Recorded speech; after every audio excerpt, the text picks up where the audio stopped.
Hi guys,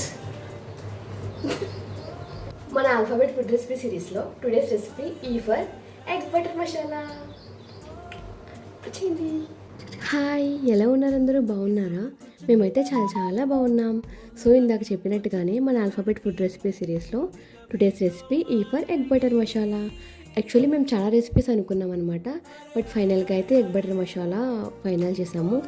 masala కాదు, masala final చేసాము. Okay, so normal రైస్లో కన్నా కొంచెం పులావ్ అట్లా చేసుకుంటే మంచిగా ఉంటుందేమో అనిపించింది.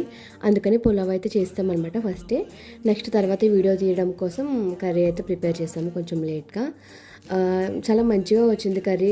కుదురుతుందో అనుకున్నాము, బట్ ప్రాసెస్ కొంచెం సింపులే, బట్ చాలా బాగా వచ్చింది. మీరు కూడా ప్రాసెస్ అంతా ట్రై చేసి ఎట్లా వచ్చిందో కర్రీ మాకు కమెంట్ చేయండి, ఓకేనా? మీకు చేయడానికి ఏమైనా డౌట్స్ ఉన్నా కానీ నాకు కమెంట్ చేయండి, నేను పక్కా రిప్లై ఇస్తాను. నెక్స్ట్ ఎఫ్ ఆల్ఫాబెట్తో ఏం రెసిపీ చేయమంటారో కూడా కమెంట్ చేయండి, ఓకేనా? మర్చిపోవద్దు, ఇవన్నీ మీరు 3 కమెంట్ చేయాలి. ఏంటంటే ఎగ్ బటర్ మసాలా ఎలా ఉందో కమెంట్ చేయాలి. ఒకవేళ మీకు ఏమైనా డౌట్ ఉంటే నా రిప్లై కోసం కమెంట్ చేయాలి. అండ్ ఆల్సో ఎఫ్ కోసం ఏ రెసిపీ ట్రై చేయమంటారో కూడా కమెంట్ చేయండి, ఓకేనా?